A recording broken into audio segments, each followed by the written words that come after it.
Ընդամենը մի քանի ամսում Կոմիտասը հասցրել էր իր շուրջը համբավ ու ճանաչում ստեղծել, սակայն բոլորը չէին հաշտվում սեր ու յար երգող վանականի կերպարի հետ։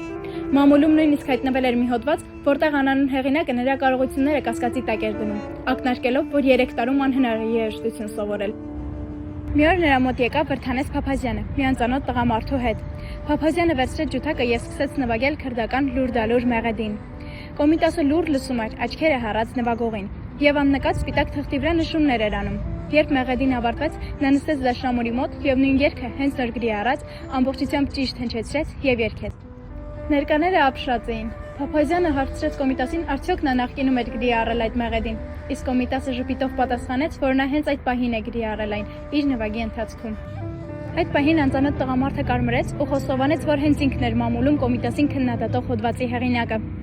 Նա ներողություն խնդրեց իրան արդար վերաբերմունքի համար։ Վարդապետի երեսը հենց նույն պահին լուսավորվեց իրեն բնորոշ մանկական ժպիտով, և նա մեծահոգաբար սեղմեց իրեն պարզված ձեռքը։ Իսկական անհատի մեծությունը երևում է ոչ միայն նրա տաղանդի, այլև ներելու կարողության մեջ։